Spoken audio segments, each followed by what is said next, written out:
So another way to get Euler's formula is via Taylor and Maclaurin series. And if you've taken either AP Calculus BC or Math 126, then you know about these already.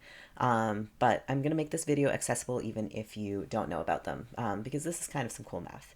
And this is a way to relate these three functions, y equals e to the x, y equals sine x, and y equals cosine x. And until the end, we're going to be working in real numbers, so we don't have to worry about funny complex number things going on. Okay, let's start with y equals sine x. So the whole premise of Taylor and Maclaurin series, the only thing you need to know about this, is that we can approximate functions with polynomials.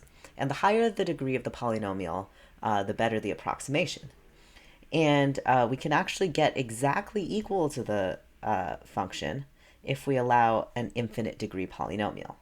So infinite degree polynomial, we're going to start from degree 0 first. So a0 is the constant term, a1x is the linear term, here's the x squared term, x cubed term, and we're just going to let this go forever. If we stopped it at a certain point, it would, especially if it were a really large number, we would get a decent approximation for sine x. If we just let it go on forever, we can get it exactly equal. That's the premise. Okay, and the goal is to figure out what this polynomial is. So how do we do that? Well, let's set x equal to 0. And that way on the right-hand side, all of this goes to 0, right? All of that goes away, so we just get a0, and then sine of 0 is 0, so we get a0 equals 0. Okay, but how are we going to get the other things? Well, let's take a derivative. And what happens there? Derivative of sine x is cosine x. Now the constant term drops out. By the power rule, we get a1 plus, here we get 2a2x plus 3a3x squared, and so on. And now we can do the same thing, because now a1 is here. If we put in x equals 0, all of this will go away. So we're going to set x equal to 0 again, and we get a1 equals, and then cosine of 0 is now 1. So we're going to get a 1 there. Let's take another derivative. We can start doing this a little faster. Derivative of cosine is negative sine x. Constant term will drop out. We get 2a2. So we are getting numbers here. 3 times power rule brings down another 2, a3x. The next one's going to be 4 times 3, because we'll have applied derivative twice, so 2 power rules. This is an x squared, and so on. We're going to set x equal to 0 again. Sine of 0 is still 0, negative 0 is 0, so 2a2 equals 0, a2 is 0. Let's do one more. Y triple prime is negative cosine x. Constant term will drop out. We get 3 times 2a3 plus 4 times 3 times 2. Another power comes down, a4x. The next one will be 5 times 4 times 3, a5x squared, and so on. And if we set x equal to 0, cosine of 0 is 1, so there's a negative 1 here. So we get 3 times 2a3 on the right, everything else drops out, equals negative 1. So a3 is negative 1 over 3 times 2. And I can rewrite this as negative 1 over 3 factorial. Remember, factorial is, like, let's say 8 factorial. That means start at 8, decrease by 1, multiply everything down to 1. So 3 factorial is 3 times 2 times 1.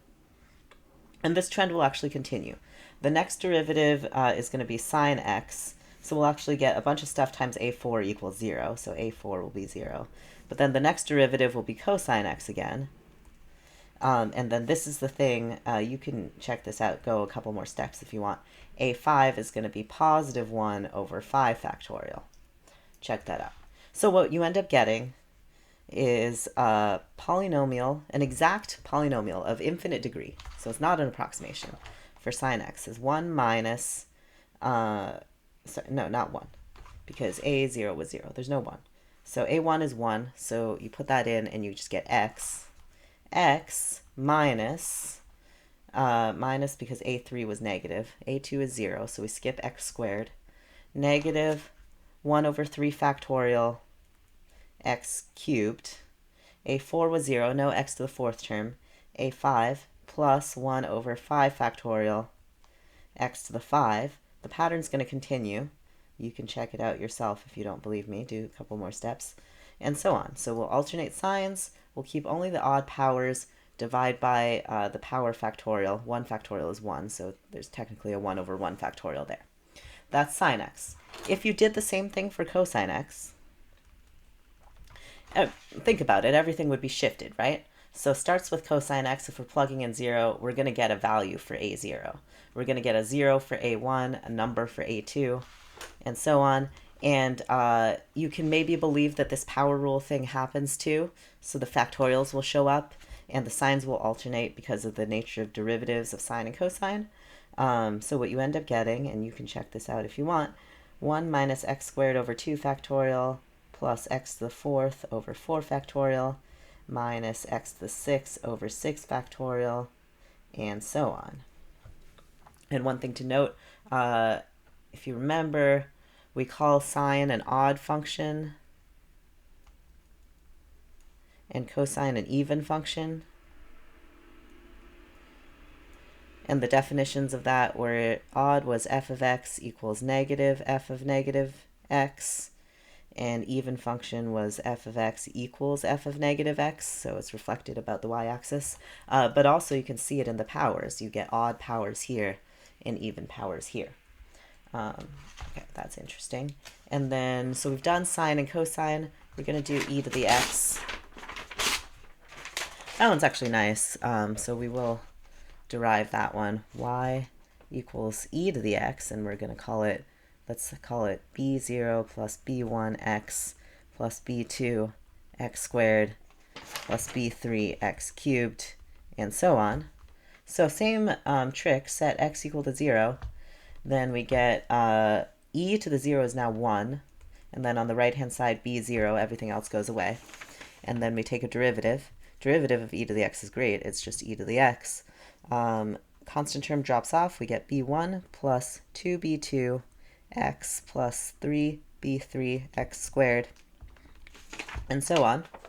And then setting x equal to 0 again, we get b1 equals 1. Everything else here drops off. E to the 0 is still 1. Y double prime is e to the x, is constant term drops off now. 2b2 plus 3 times 2 b3x plus 4 times 3 b4 x squared, and so on. Set x equal to 0. Everything drops off on the right-hand side. We get 2b2 is still e to the 0 is 1. So b2 is 1 over 2, which is actually 1 over 2 factorial. If we kept going, then we would find that b3 is 1 over 3 factorial, b4 is 1 over 4 factorial, and so on. So actually, e to the x has the nicest Taylor or Maclaurin series. Maclaurin series is just Taylor series centered at 0. So it's 1, b0 is 1, b1 is 1, so plus x squared over 2 factorial plus x cubed over 3 factorial plus x to the 4th over 4 factorial, and so on. And then we want to get back to Euler's identity. So we wanted to do e to the I theta. So we're just going to put in I theta for x. This is 1 plus I theta. I squared is negative 1, so this is a minus theta squared over 2 factorial. I cubed is negative I, so this is a minus I theta cubed over 3 factorial. I to the 4th is positive 1, so this is actually just theta to the 4th over 4 factorial. Next one is going to be plus I theta to the 5 over 5. So this pattern will repeat. We're going to have a plus I, a minus 1, a minus I, and a plus 1 again, and so on. Okay. But let's look at this. We look at, let's take the even terms. This is 1, sorry, the real terms, which are the even terms. 1, negative theta squared over 2 factorial plus theta to the 4th over 4 factorial minus theta to the 6th over 6 factorial.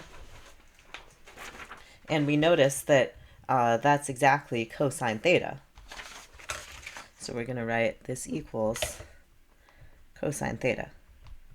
And then let's look at the imaginary terms. We have I theta minus I theta cubed over 3 factorial plus I theta to the 5th over 5 factorial. The next one's going to be minus I, so this is actually a minus right here, minus I theta to the 7 over 7 factorial. This is, in fact, sine theta. So we have plus I sine theta. And there we go. That is Euler's identity shown with Taylor and Maclaurin series. This is actually the first derivation of this that I saw.